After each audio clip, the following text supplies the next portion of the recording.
whenever you want. Didn't know exactly where to put it.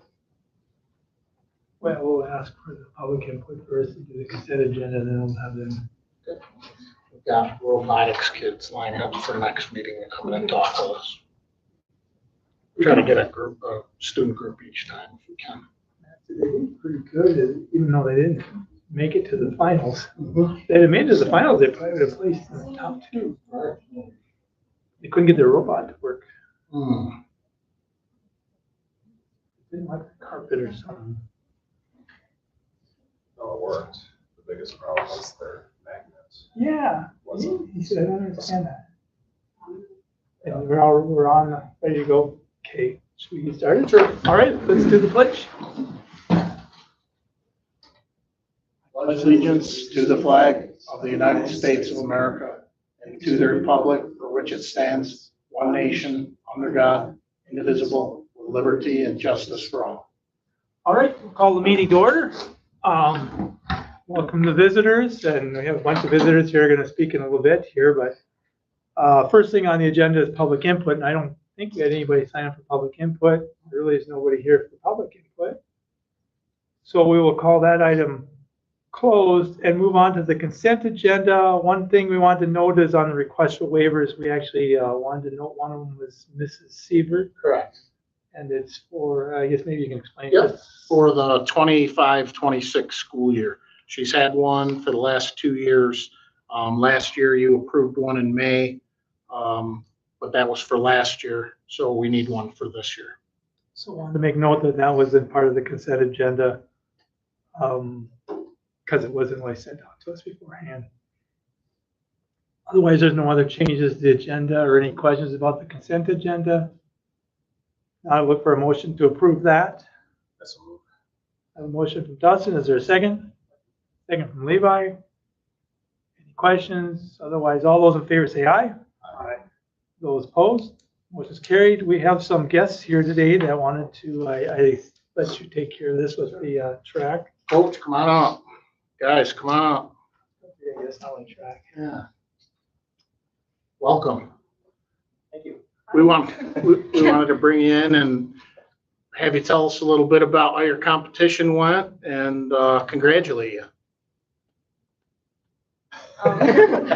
Don't talk at once. I told him they had to speak a little bit. Thanks for having us. I thought it went really good. I feel like I had a strong season. I almost season record at the state meet. It was pretty close. It was really cold actually. We had a lot of fun the night before. Me and Rue made blankets and we ate this good pasta place, and it was a hard course, really hard, but it was a good run. Yeah.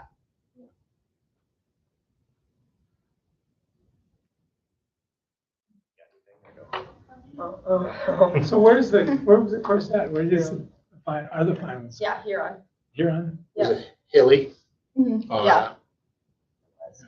So the weather really wasn't as nice as we thought it was going to be. I think it was a little windier and colder, and yeah, I don't think it was terrible though. We definitely had worse meets, but it was a good day. I can share a little bit about I was just giving him a chance to see what they could do, but overall, in terms of the season overall, it was good for both these guys and our other participants as well. Our numbers were down just a little bit, but the quality of the kids we had was very good. Running is not the most fun activity for everyone, and you have to do it a lot of times individually, right? There's not a lot of team group. You can have team runs and that type of thing, but the kids, when I had them do workouts, very little complaining, in terms of that piece. So everybody wants to do well. They want to race well. We got to have the discipline to do it almost on your own a little bit. I cannot be with them 24/7 when they're going out for a run, right? It has to be on them to do that work when they're going out, unless we get like a side-by-side or something that I can run with them. But if you want to look at the budget for that for next year, we can do that. But 78% of the athletes on our team set personal records this year, so the fastest they ran. So that's good. We only had 9, so you take 7 out of 9. That's good. But talking about Faith and Thomas specifically tonight, each of them put in well over 300 miles on the road between the summer months and the season months. So we're running to Sioux Falls, to prep for for that state meet. So, so they did a lot of good work to get ready for that. So Thomas finished 78th at the state meet out of 129 runners. That was 40 places better than last year. He was one of 11 eighth graders to qualify for the state meet. Middle school kids and boys typically do not qualify, or a lot of them do not qualify for the state meet. So he was third best among those kids. And so this was the highest placing on the boys side for Mobridge-Pollock since 2020, even in that 78th spot. So we'll recognize him, but he's got a lot of potential and a lot of growth that can happen yet as being an eighth grader. So his future is super bright with that. Faith finished 34th out of 130 runners. That's 36 places better than she ran last year, and her best finish ever at the state meet. She was 9 spots, top 25 medal. She was right there through a lot of the race. She was close, so she just kind of sent it, as we might say. So she was a little fast at the beginning, you know, but she was right there throughout the race. So she, for her career, this being her our lone senior, so I just want to. She medaled 8 out of 9 meets this year. State was the only exception where she did not get a medal, and so 3 times in her career she was runner-up. 4 times she finished between 3rd and 5th. 13 times she was between 6th and 10th, and then 5 times she was between 11th and 15th, and then top 5 times between 16th and 20th. So she had 36 career races, and she medaled in about 28 of those. So that's a pretty good career.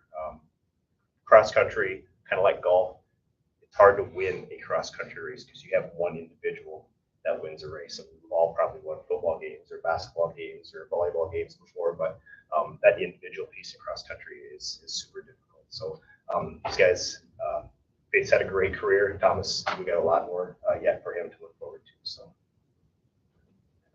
Faith, are you going to run in college?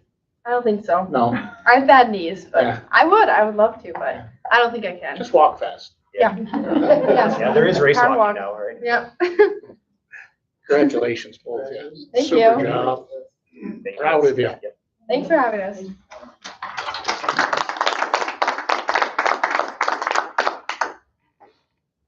All right, we should move on to old new business. Most of us were there at the Learning with Larson last week, and I thought it was a good night, a good discussion. I don't have anything else you wanted to add to that? Or? I don't know. I just think that we didn't really talk too much about school aid and such, but everything that I'm hearing and reading and so on and so forth is it's going to be a very similar, if not more lean year this next coming year than last year. So that's kind of the word that I've heard. So I'm not sure. We certainly can lobby over other things, but it doesn't sound like if we're looking for relief in that regard, we're probably not gonna get it this year. Governor's budget address will be coming up in December. Yep. And we might get some idea of where it's going on financing about that time, but We're meeting in December as well. We're actually gonna meet in later this month to kind of just get some things on paper and to be able to have a 1-sheet proposal from the superintendents. And I'll share that with you, either my notes or the December meeting, one or the other, but yeah, starting to gear up for that. yep. Otherwise, I don't know if anybody else had any comments, but National Honor Society induction was October 20th. I think you spoke at that, yeah? Yeah, I did. It was great. So we have 2, 4, 6, 9 new students, and I posted that. They did a great job, and the former officers facilitated the meeting, and the actual ceremony, and it was very nice. I mean, it's hard not to be proud of the kids that take the extra time to do everything that we ask them to do and so on. But it was I thought a very nice ceremony and well attended. Yep. Might recognize some of the names on there.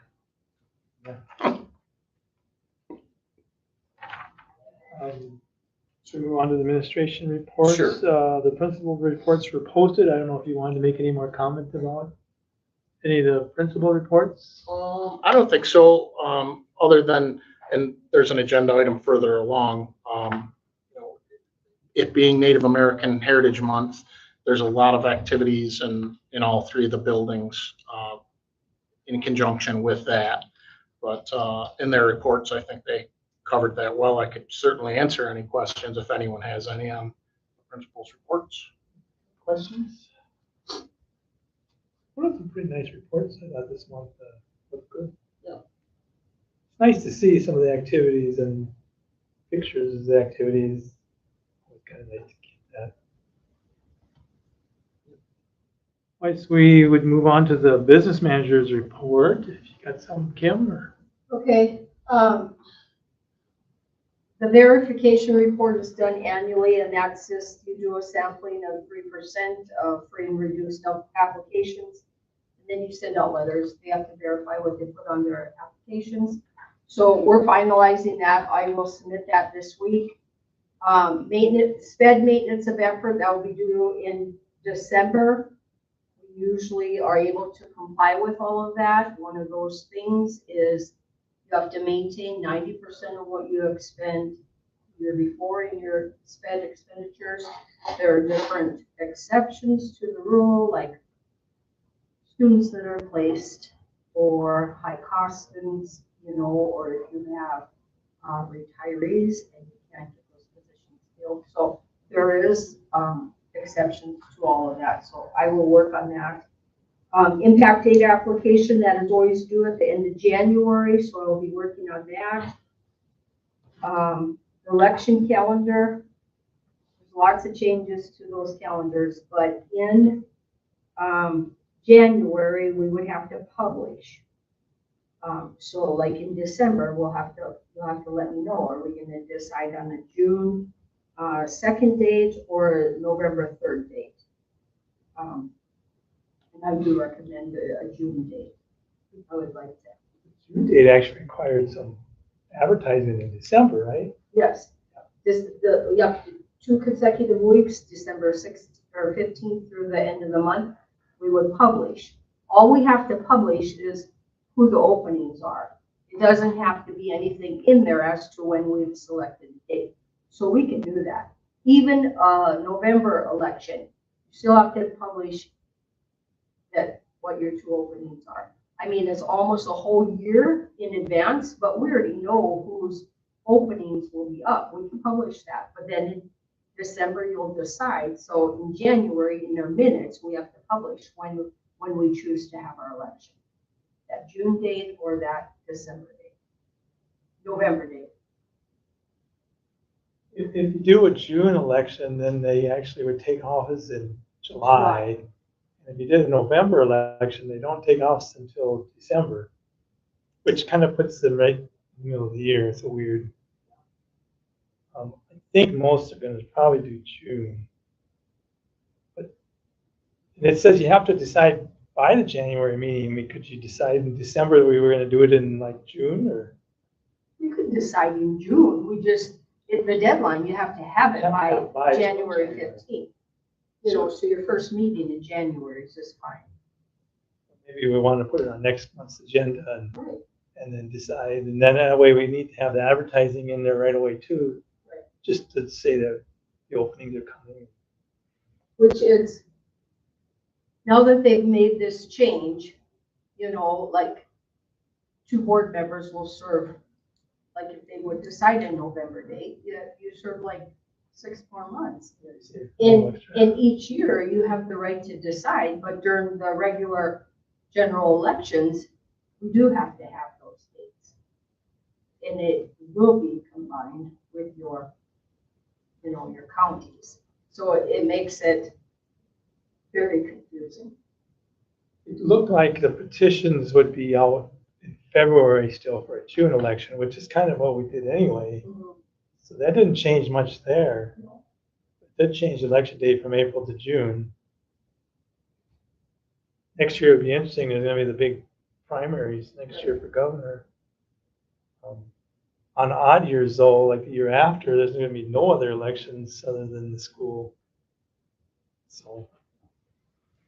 All right, And then our FY 25 audit, when they were here the week of October 22nd, they did deliver. I have the draft report, so I can get that, send it out to you. It's not the final report, but they have completed everything on site.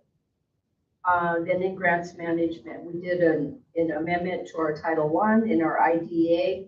The IDA is 611 and 619. That's for your 0 to 3 kids in your preschool, that 3 to 5 age group. And then I submitted a first request for the grants on Friday before I left. They have put in our carryover amounts into our Title I, so our carryover was like 160,000, which we kind of had saved up for a few years. Request I submitted on Friday was 35,000. Don't believe it'll be below the 25%, and we had already calculated that, but they'll get back to. You can do a waiver. You can do a waiver when it exceeds that 25%. You're eligible to do a waiver once every 3 years. So you don't want to do a waiver for $1,200. You know, like you have an extra 100,000, you're going to do a waiver. You know, and that was kind of a planned process. We knew that we had extra money. We were able to fund our additional principal, assistant principal, with an extra certified person. You know, but then for the future, that those funds won't be there, so they become general fund expenditures, which is fine. It was a way for us to use that money. So that's all I have, unless anyone has questions. student count stuff was in, 584.36 or something. Yes. Yeah. Yep. I want to meet this 3.6 student, but Yeah. The state sent us 582 point something, and we went through it, and came up with another couple kids that they didn't count. So they reissued it, and we're all set with that. So based on what you budgeted and for number of kids, there's approximately 20 more kids that are attending than what you planned as far as revenues. so we budgeted conservatively evidently, so that's good. Yep. It's bad when it's the other way around. It is. Any questions of business manager?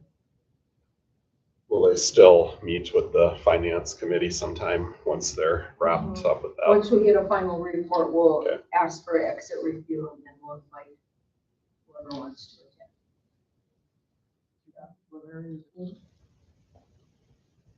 Can you send me the preliminary PDF? Yeah, I'd like to will. look through it. I can send it out to everyone.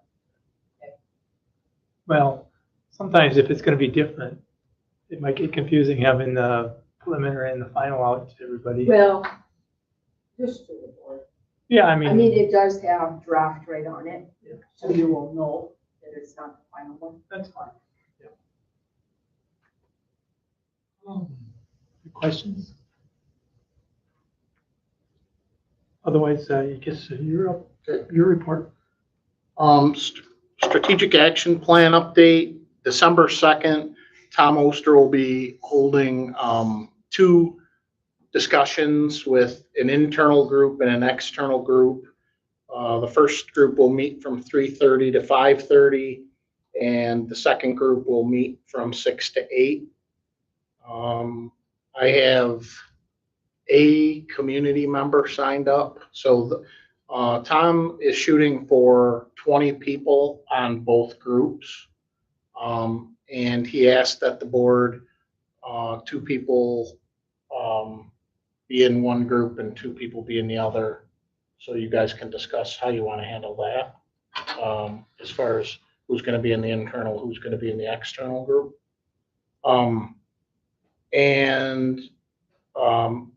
Please encourage anyone that you know that think might enjoy the exercise, the discussion, to just shoot me an email, and we'll continue to try to build those two groups.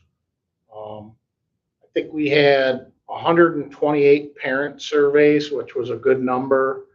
And we had a significant, I mean, the external community group is always the toughest. And I think to get survey results back, but I think 28 people did that. So that's pretty good as well. Tom said those were good rates for response. But we we'll have those discussions and kind of move forward from there. That's strategic action plan. So I don't know if you wanted to discuss who was going to be on each group. It doesn't, I would be out of town on the second. Okay. It's up to you guys. Yeah. So we need 2 for the internal and 2 for the external. And I don't know if the times make, I mean, so for some folks that might determine.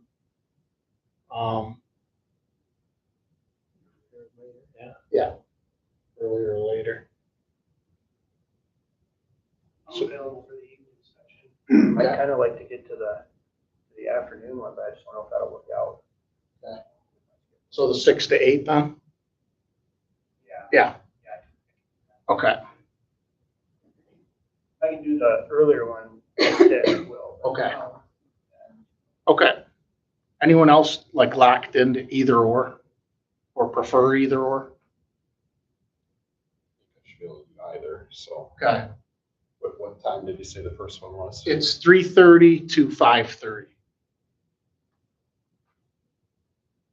So why don't you check your schedules and then you can email me back and then I'll report out to the board on who can do what, which day and so on. I can do it. Okay, great. I'm fairly locked into 6 to 8. Okay.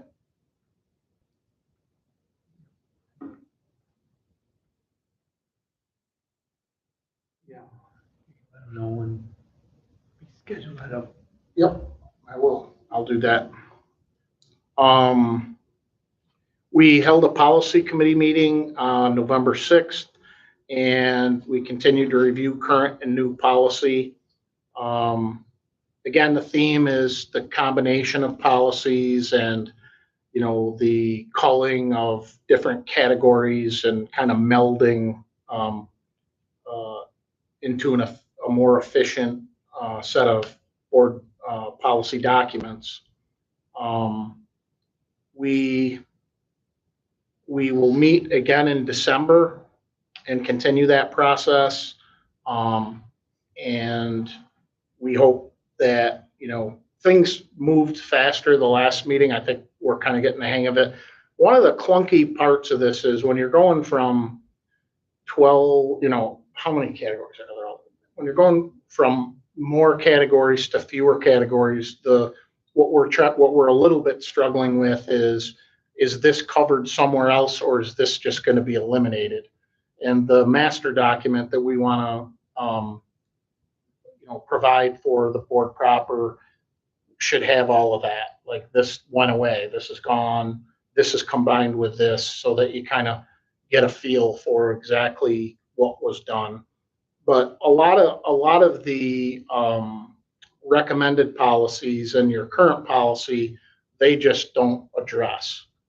Or if they don't address them, they're addressed in the handbooks, and the board approves all the handbooks, so quasi board policy in that regard. So, we're kind of ferreting through all of that and working through that process, and we'll continue to do so. But like I said, I think we've made good progress, even though it is kind of clunky going from a lot to less, to ensure, in ensuring that we have covered what the committee is comfortable having covered.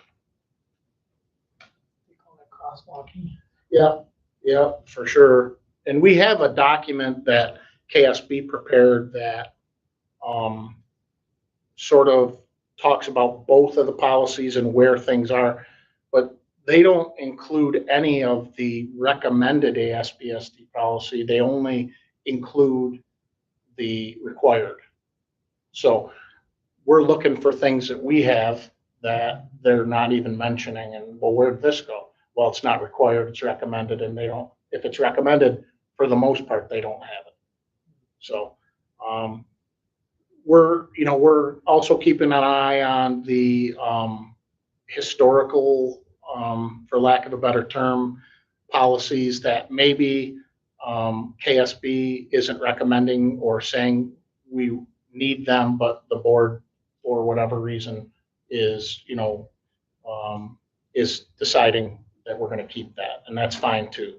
So we wanna be able to make it as clear for the rest of the board when we go to approve these policies so that you can, navigate your way through it. I mean, relatively, frustration free. I mean, best way I guess I can put it.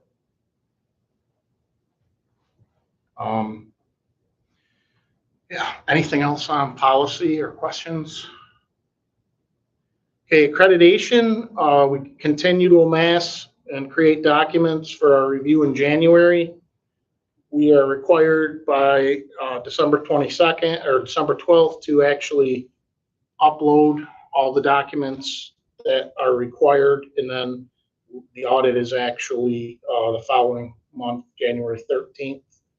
And then we'll be able to, we'll be given a list of things that we need to address. And, we're chasing down all sorts of things right now, like immunizations and birth certificates and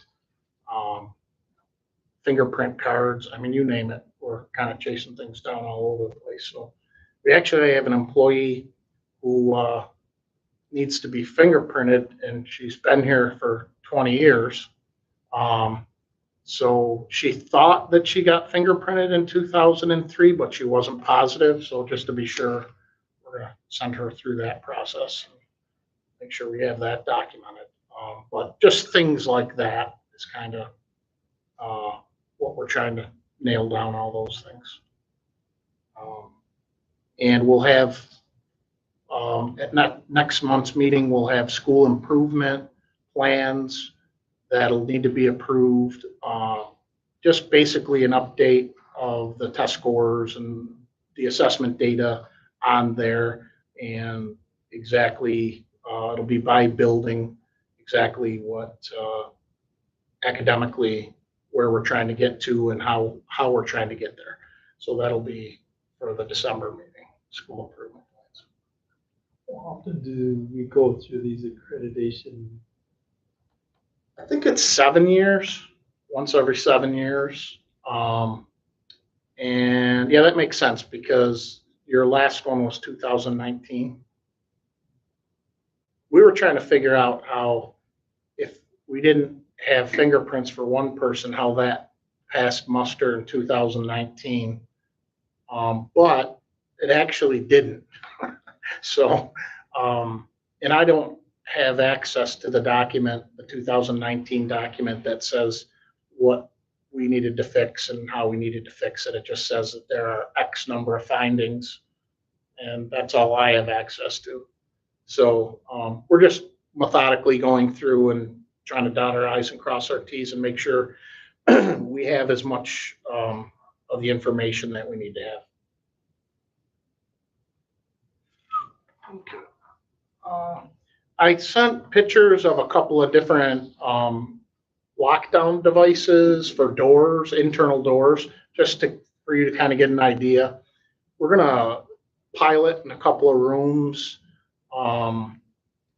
those two devices, one each, just to see how it works. And then on our staff day in January, we're gonna have all the teachers go to and actually manipulate and use it to see how they feel about the easy use and so on and so forth, and the confidence they have in it. And we'll make recommendations based on that from their input.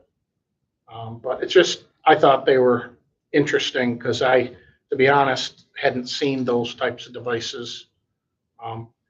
Glass doors, or the glass next to the door, is the bugaboo kind of, because what do you do But we're researching that as well.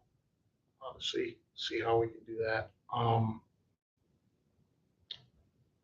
I put in for your review a fundraising form that we're going to kind of use internally, just to keep track of things and make sure that, for the various reasons I mentioned, we want it to be relatively seamless, but we also want to be able, I've gotten calls at other schools and said, are you guys collecting money for whatever? And the answer is no. So we want to make sure that everyone fills out a form and we can report that and maybe put somewhere on our school website the different fundraisers that are going on so people could actually check them and, legitimize what the kids are trying to do. Anyone have any comments on that form I put in?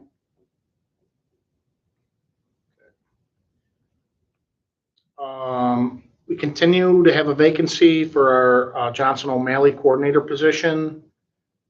We have not received any applications to date.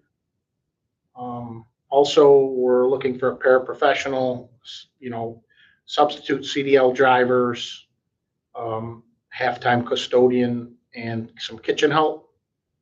And because of our certification issues, we continue to advertise on the website for the positions listed as based on DOE requirements. So if we fill a position with a non-certified person, we have to let parents know about that, which we have. All the buildings have done that. And we have to continue to show that we've made an effort to hire certified people. So we use our website for that purpose. The place we do it then is on the website, or do we do it?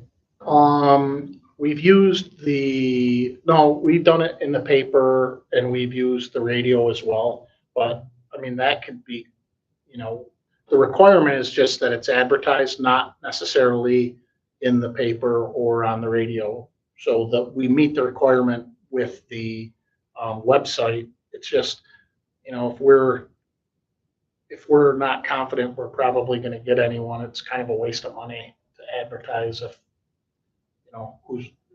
it's rare that we get people to move mid-year. So that's kind of the thought process there.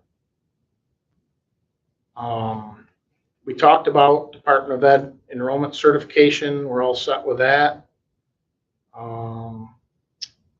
Buildings and grounds. We replaced a mixing valve up here at the high school, and over Thanksgiving, we'll have another additional mixing valve in the middle school replaced. And the roof repairs have been scheduled and will be done as weather allows with contractor availability. That's the one estimate for the high school. The stuff at the high school doesn't address the aging portion of the middle school roof, where the majority of a lot of more significant issues were. And the trees behind the grandstand, that every time the wind blows, kind of more limbs fall off and fill that back there. The 20 of those trees, which are mostly dead, I believe they're all dead, but not positive on that. They're going to be taken down and stumped, and that area will be cleaned up. So it's only the trees that are dead or on their last stages, and they're just the trees behind. I think they're ash trees, or all those ash trees will be taken out and cleaned up. And I received some notes. We've talked about getting a full-time, a person 4 times a year to do our fertilizing and so on and so forth. A gentleman that stopped by, and I was at a meeting, of course, and I've not been able to connect with him on the phone, but I'll continue to try. Did a nice sheet for me as far as what he recommended in relation to watering and fertilizing. which I think is a great guide. So I really want to sit down with him. I'm hoping that he'll be available to sit down and talk about. And basically, he believes that we're overwatering and we're not fertilizing enough. And one of the things that stuck in my mind, I didn't know this, you can't water the grass green. Okay, farmer would know that. So I want to sit down with him and have Doug and Matt listen to what he has to say as well.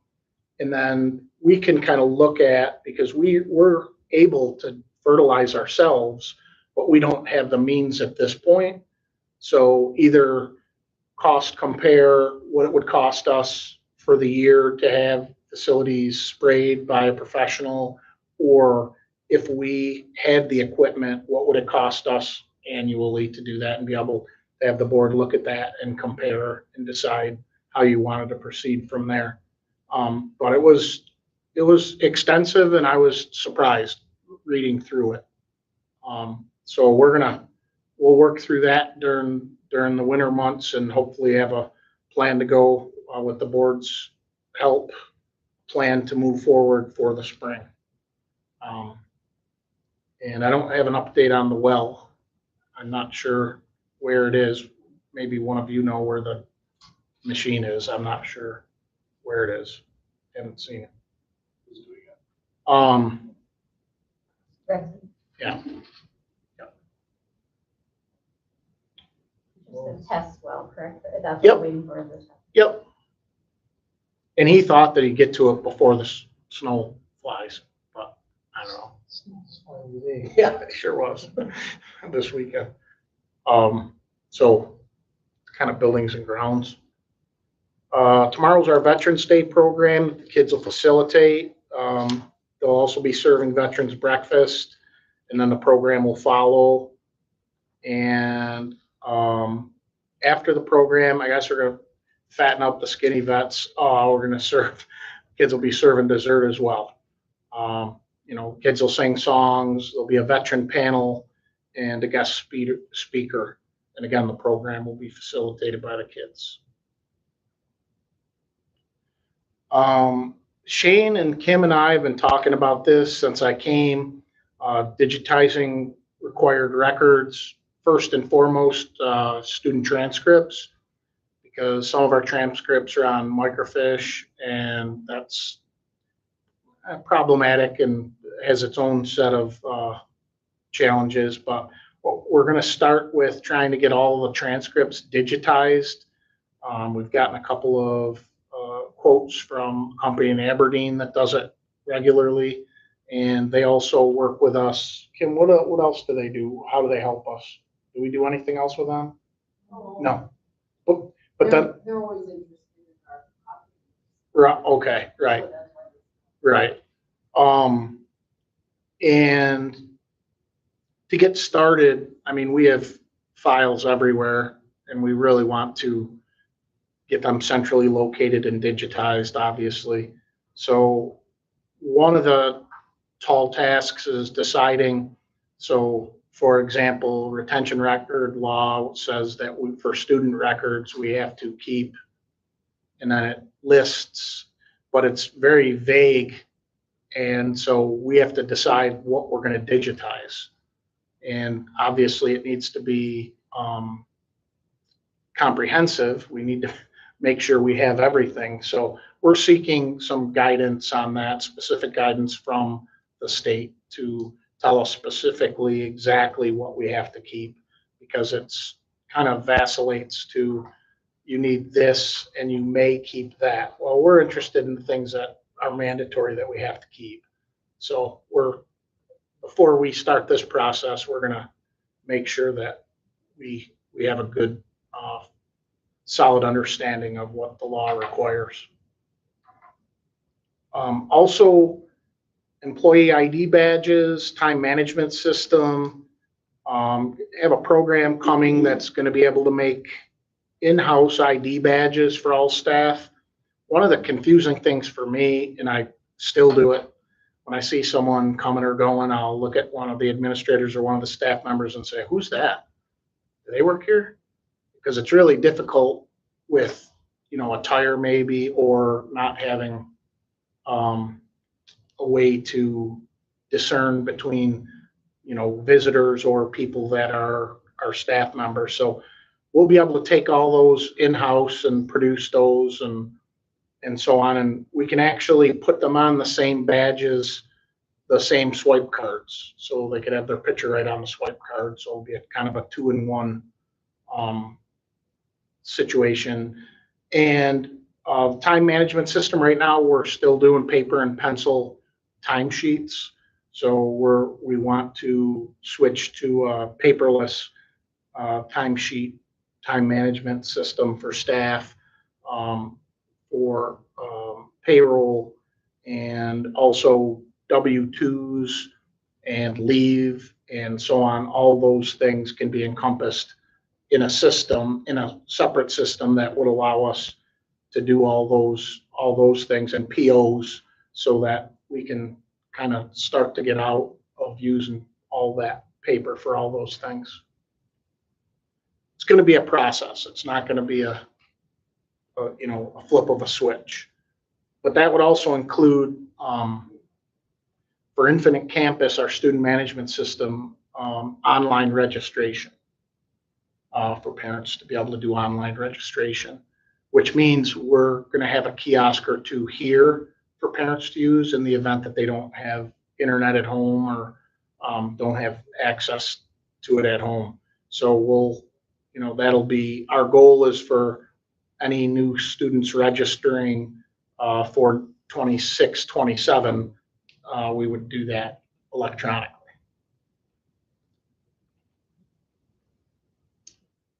And I touched on item 5. Item 6, I put in your packets a couple of, did I start on? The DOE accreditation list, everyone saw that, the different things that were on the list. Did I post that? Probably not. I'll make everyone a copy before we go. But it's got a really good idea of the things that they're looking for. I thought I posted that. I must not have. That's my mistake. Because it was in my packet. I didn't post it. 5-year SBAC ELA math proficiencies, 2025 comparative data. I put in made copies of just something that I threw together looking at scores, to kind of get us, as the strategic action planning process is almost upon us, kind of to look at and see where we are as far as student academic achievement. So the first sheet, the chart, that's 5-year. I just did 3 through 8 ELA and math. You can kind of see the different levels of proficiency at each. A student that's considered proficient by the state would be scoring at level 3 or 4 on the SBAC, or in high school, it also would be 3 or 4. So the way I look at this chart, the thing that sticks out to me the most is to look at it by cohort. So if you start with 3rd grade, and then you follow them down to when they're 4th graders the next year, and then 5th grade, and then you can kind of see a pattern, or, well, you can see the pattern, whatever pattern it is. And we have to take into consideration, many times 4th and 8th grade tests are the 2 considered most difficult kind of benchmark tests. And then there's fluctuations each year in the difficulty of the tests. So you need to think about all those things as you look at it. But I just thought it would give you a good idea of how our kids are doing and what the trends are. And at the strategic action planning process meetings, they'll talk about this more in depth. And, it's interesting. I don't have the ability to look at other school scores the way I can look at our scores. So I can only get down to a certain level. The next sheet that you have is kind of a comparison of proficiency for schools that I picked. And I listed the schools for you on the second page. So you kind of get an idea of who's being compared and so on. And it just gives you an idea when you look at, the elementary, the middle school, it's by grade levels. They won't break it out for people not in that system as far as how the third grade did, how the fourth grade did. So it's by building, which is less useful than if it were by grade level, but it still has a use.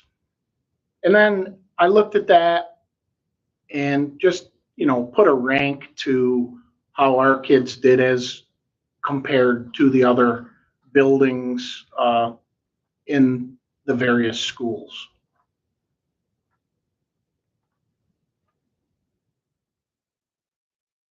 Anyone surprised by this, or is it, it's, we're pretty much in the middle of this group.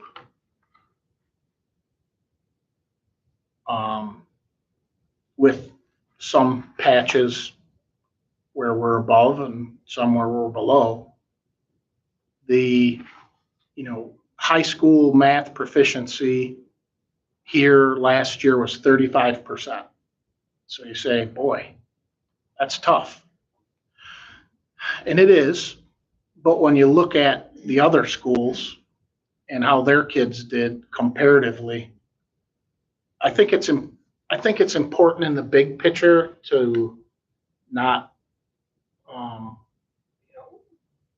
do away with momentum, because we're going to need momentum as we go through this process. But to know where you're starting off, I think is good.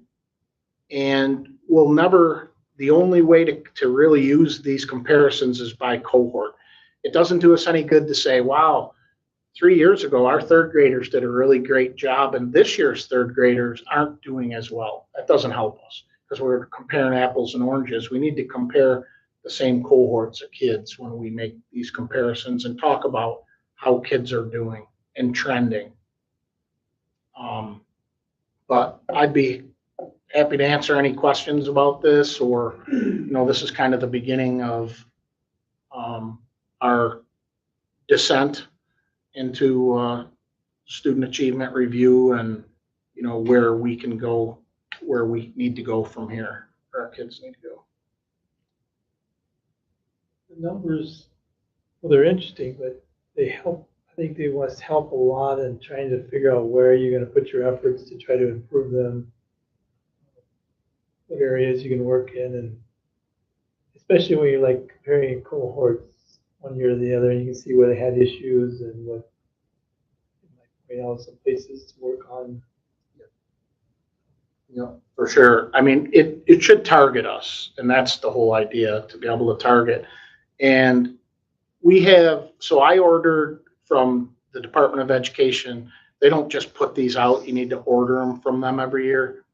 Target reports for math and ELA for our 3 through 8 kids and for our high school students. So what that does is it identifies very clearly what the most important standards are and it gives a 3-year breakdown of how our students have done on those priority standards.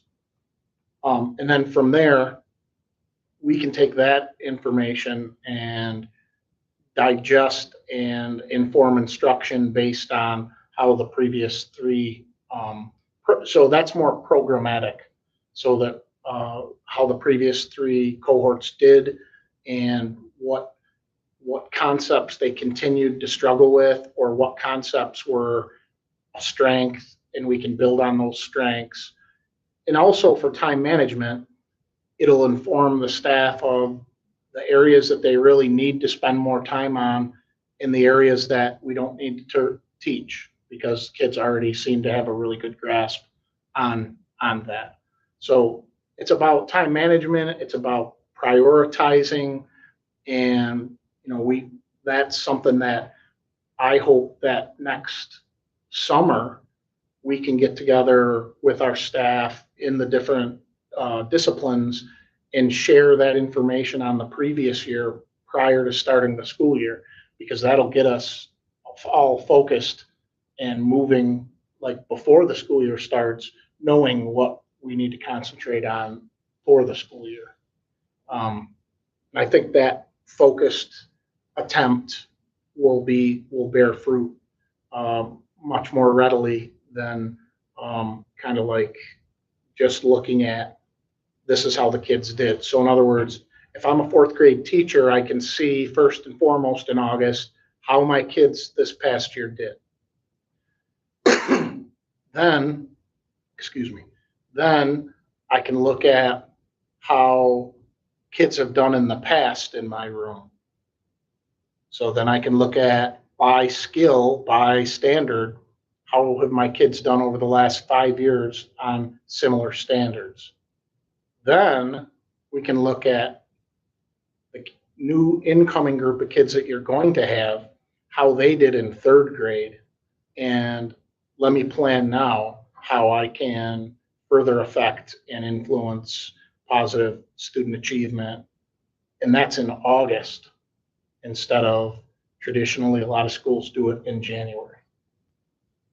So hopefully I hope to get a head start on this stuff for next year so that the staff feels that they're more prepared as the school year begins, as opposed to having almost more than half the school year gone before we actually talk about what happened the year before. So you go through all these numbers. I assume that the principals are going through these numbers too, and eventually all the way down to the teaching level, looking at their numbers. You and I had a little conversation about how important some of this is to be looking at early and throughout the summer with your principals and stuff. And summer isn't necessarily just a time for vacation for some of the staff. Need to be looking at some of this and planning for some of these things earlier. Maybe it would help our some of our numbers in the future. Yep. This work has to get done during the summer in order for the strategic action plan to be effective. The principals with their teachers, they need to be prepared, like for when we meet with them the first time. Hopefully that could be before school starts, and to have these conversations surrounding data, because I can do this stuff, but then the building principal is going to be charged with implementing the change and overseeing the change on a day-to-day basis. That delves right into classroom observations, because if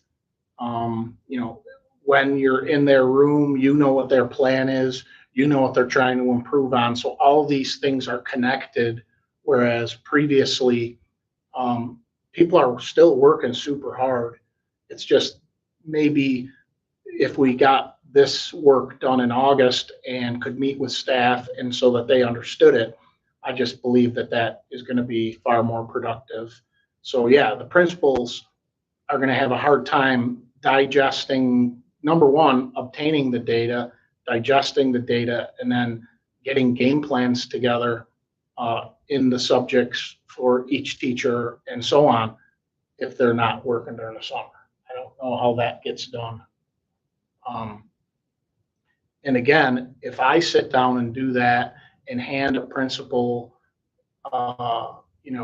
the marching orders, that's not as effective as them internalizing where they are as a building administrator and leader, and how they know their staff much better than I do, how they're going to do it with each staff member. And, because personality has a lot to do with this too. People's personalities, that's important. People are working really hard. When you look at some of this data, you look at it and you go, well, geez, I think we should be doing a lot better. And I think I think we all believe our kids should be doing a lot better, and we want our kids to do a lot better. But getting from us wanting our kids or thinking our kids can do a lot better to where our kids are actually doing better, there's a lot of work that goes on in the middle of that. And commitment and organization and time. And that time is really critical in the summertime for principals to be able to do that work and talk with their staff and get organized and ready to go. So moving in the right direction. One of the things I wanted to point out, wow, 72% of the kids were ELA proficient in 11th grade last year, which was second ranked out of all these schools, which is worth noting and important to celebrate and so on. And that same cohort of kids, 35% were proficient in math. So, someone would say, well, there must be a lot of boys or girls in this class or whatever people would say. But if you look at those proficiencies, none of them are very good. I mean, and there's some good schools on this list, really good academic schools. And, they're not. So I'm wondering, through the state, if let's say the average proficiency in math was 30%, kind of scratching my head saying, well, what are we doing? I mean, that's a systemic problem, societal systemic problem. And what do we need to do differently to do that? Or is the measure effective, accurate, reliable, so on and so forth? And those are the things kind of that we have to work through. But you can see that traditionally, almost all of the schools that whatever they did in ELA in 11th grade, math dropped off significantly. And what do we know to be true? We know that the math skills that kids are going to need as we move into the future are greater and greater. So we'll, point of emphasis on that and moving forward. This year, for the first year, all 11th graders in the state are going to take the ACTs instead of the SBAC tests. And the real question is that just going to be a straight, because they're going to get a 1, 2, 3, 4 again, even though that's not the way the ACT works. Is that going to be the score that they get, or is it going to go through some machination of, okay, they scored this number on the ACT, and then it goes through a formula, and then they kick out, so you got a 3. 13 on the ACT, and you got a 3. So, or are they going to say you got a 13 on the ACT, that's a 1? So it depends. It just depends on how they're going to use it. I've asked the question several times in several different gatherings, and people do not know how they're going to use that. So we'll have to wait for that and see how they're going to use it. I don't see why you'd use the ACT and not just give the ACT score, but that's why put it through another ringer. But and I think when you do things like that with tests that are those types of tests, I think you lose something in the translation. So that's just kind of a start for that. I'll also make copies for the board of those target reports. I think you'd find them interesting, and I'll make copies. They're not the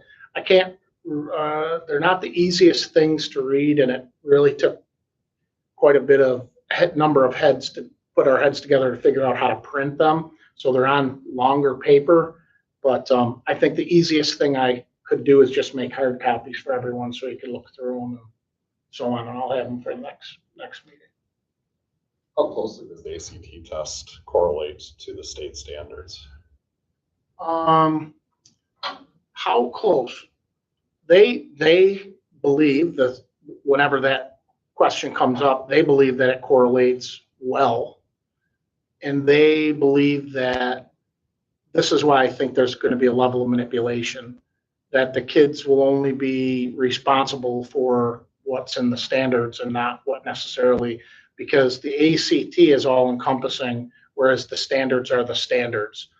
The ACT isn't made for the standards, right? I mean, they're two different things. So they feel closely enough where they can have the kids take it and maybe manipulate it to show that.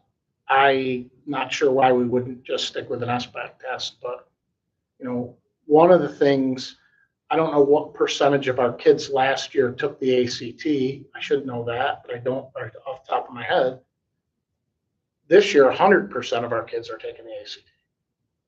So then we have to kind of think about appropriateness too. Is it appropriate for 100% of our kids to take the ACT? Because generally, an ACT is a test that a student would take that was college bound. So, all of those things have been debated and round.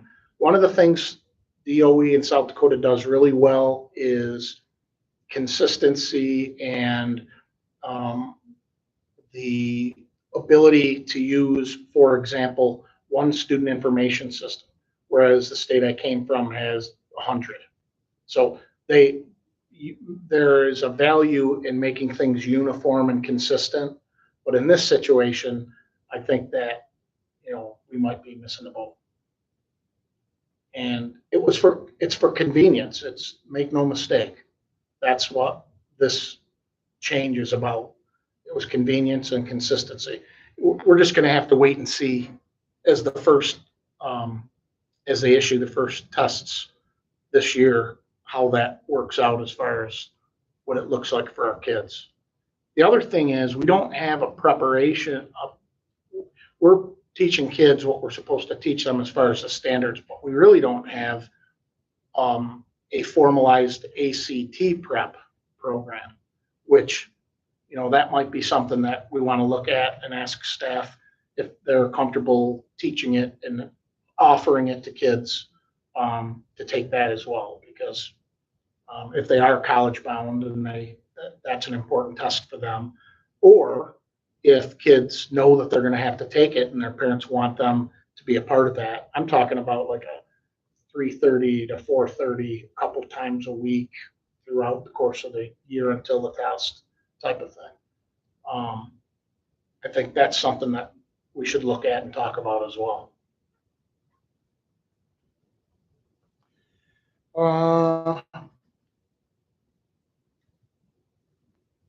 Yeah.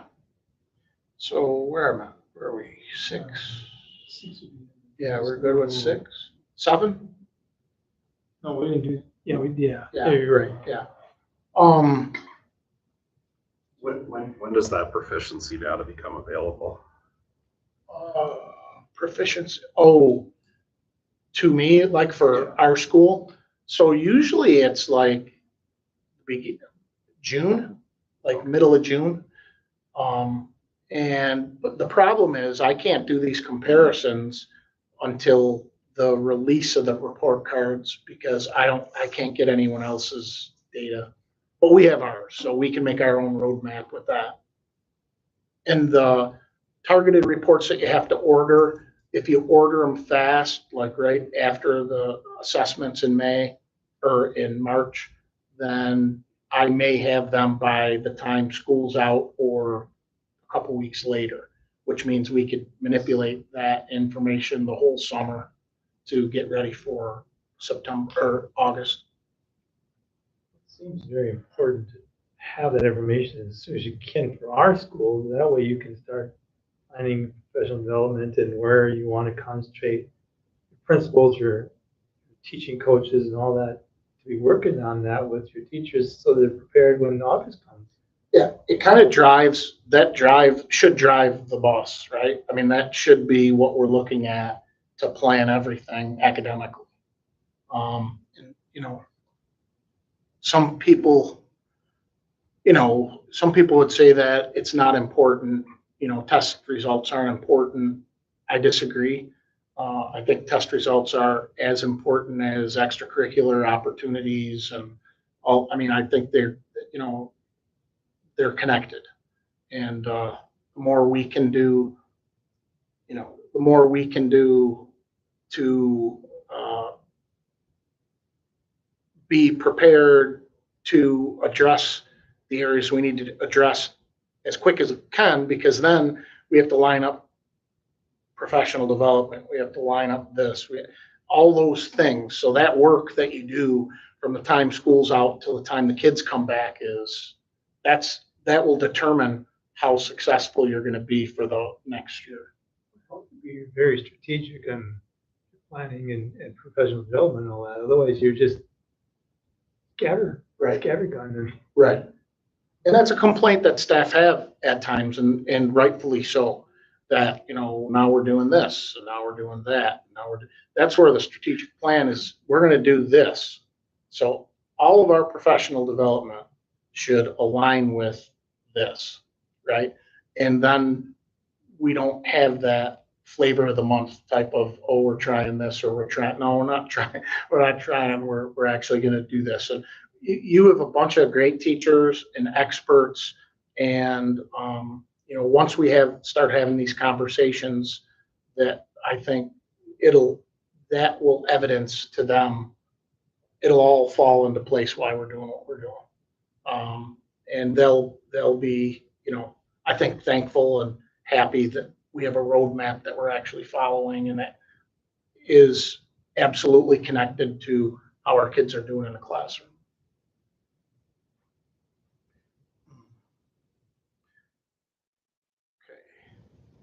Item 7, the specifications for advertising for snow removal.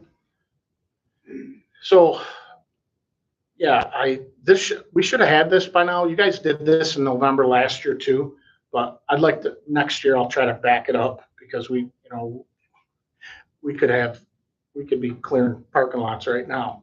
So, are there any questions on that? It's very similar to last year's. We'll get it advertised. I've asked for permission to advertise as part of the motion for that. We need a motion to advertise. You want to do that right now, Liz? That'd be great. I want to make a motion to advertise the. That's, yeah, anyway, it's a second from Marco. Any questions? Otherwise, all those in favor say aye. Aye. Those opposed? That motion's carried. You want to move on to the copier? Sure. I sent you a sheet. Basically, there was some interest by the finance committee regarding our copiers and our costs associated with our copiers. And the last one, you made a comment about some new equipment that they might need to help do the work better. Yeah, so I was just thinking about, depending on the RFP proposals that we get for things like sidewalks. So I'm thinking about sidewalks, and we have two custodians here and one at Freeman. And, we have 3, but one will be driving bus. So when they have to do the work on the sidewalks, it's gonna, if someone's out, I mean, I'm be running a snowblower, but it's like we may want to think about a more efficient way to get that stuff done and to be more self-sufficient as far as a broom, electronic broom, or something like that, where we could, when we have to clear snow, we can clear snow. Now, I'm not saying a loader, we should have a loader and do the parking lots. But by the same token, I think we may want to talk about, with buildings and grounds and with finance, the potential for getting a skid steer or equipment that would go with a skid steer to be able to do some of this work. We have a skid steer, but that's designated as a grant for the kids to use and so on. We can't use that for this. But I just, I think it'll depend on where the bids come in and how much it's gonna cost us and so on. It's just, we want to be able to clear snow or have snow cleared in a timely manner and the most economical manner that we can. I'll bring that information to the board and then you can look at it and decide. In the past, they've asked about sweepers, like equipment with sweepers, or even like little tractors with sweepers. Some of that's really expensive too.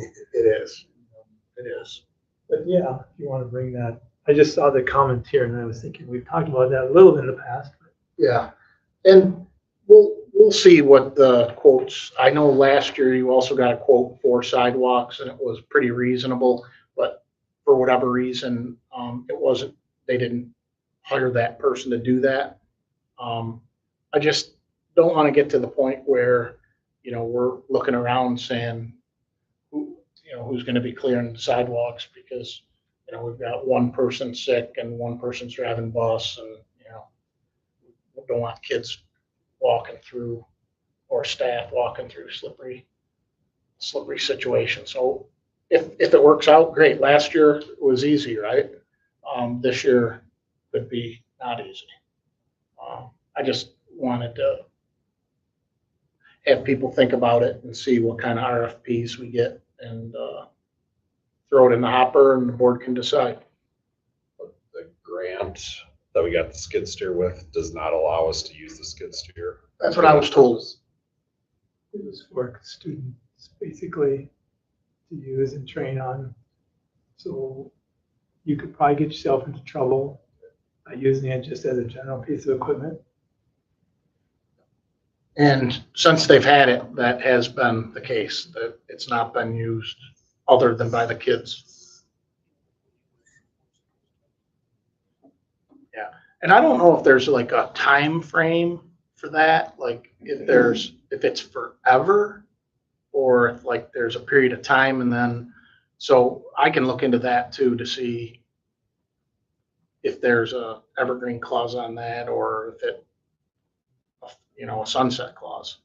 But it's not dissimilar to where I came from. When you get equipment for use in certain things, then they're pretty staunch about how it's used. But sometimes it does sunset.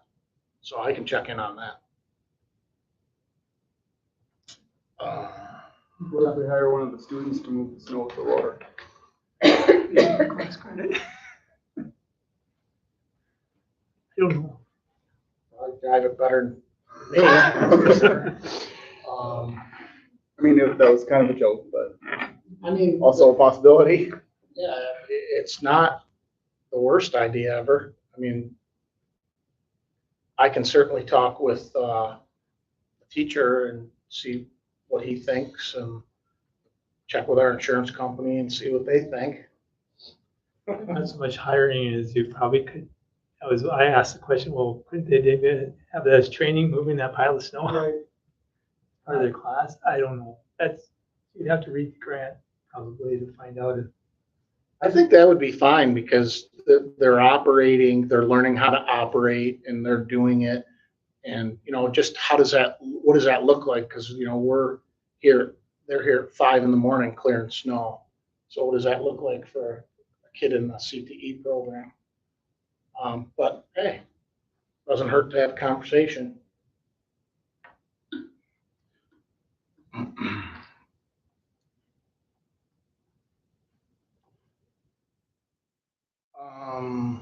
Yeah.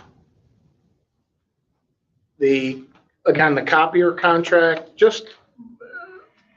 I wanted to give you an idea of what, there was an inquiry, what the costs were associated with the copiers.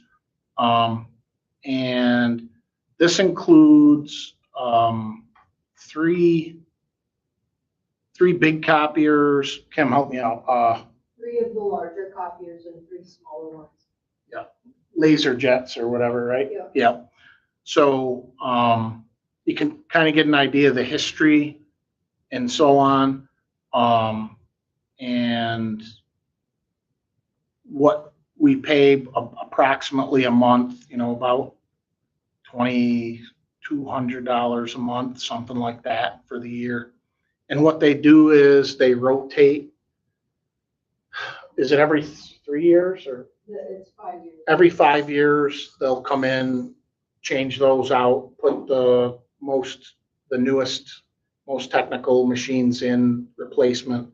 And right now I put the costs in that, cost of a color copier is about a penny, and black and white is 0.001. So, I mean, as far as the cost, that's pretty good for the number of copies we make. Now, if the question is, could we save money? Potentially we could. We could look at it if you wanted us to. The fact of the matter is, having it on a 5-year replacement where we don't pay for anything at all, no maintenance. The only thing ancillary that we have to pay for besides the lease cost is staples. Every other supply is included with all of that. We don't get bills for repairs or anything like that. So. It was a penny a page. Penny a page, isn't that what you said? Paper and ink are included? Paper and ink are included? No. No. Those are, With the leasing of it, yes, all the toner and all that is included.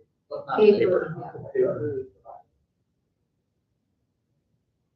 Same thing we have at work too, is we buy the paper, but they toner everything. They do everything. In fact, it's all monitored online on ours, and they know when it's low, they send out a new toner. Ours too. Well, a question came up, and if we want to further discuss it, we certainly can another time as we move forward, but I wanted you to have that information.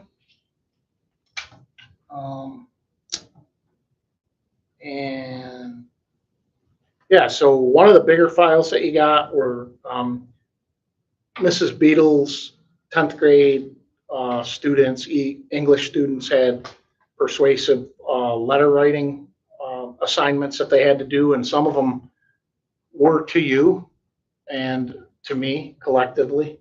So I just sent those along. I thought you'd be interested in looking at those. And interesting how often a 4-day school week comes up. That was pretty interesting to me. But I thought there were other things too that I wasn't suspecting that we'd get letters about. But I thought the kids did a good job, and one wanted, I don't know if you remember reading it, but one was about uniforms, school uniforms. And so I talked to that student specifically, and I said, so you really think we should go to school uniforms? And she said, no way. No, I don't want to do that. But I had to write about something. So I said, I understand. But no, I thought the kids did a good job. And again, since they were addressed to both of us, I wanted to make sure you got a copy of that. They were interesting. And there was some ideas in there that I hadn't thought about, like the work day every other week. Yeah. I never really thought about that. Or part of a day is a work day. And it would keep teachers fresher. That student said. Yeah, no, they did a good job. And item 10, you received as a board, you received an award from ASBSD for the amount of training that you've gone through during the past year. And Tyler asked me at the end of the meeting if I could get a picture and send it to him of the board so that he could post it. And I don't want to make Tyler mad unless you tell me I have to. But when we're done, if we could do that. But no, it's great that you invest the amount of time that you do in what you do. I would say it's sort of like coaching, but you get paid even less than coaches do. So, congratulations on that and for taking your time. Most important thing you can give is your time. So thank you for doing that.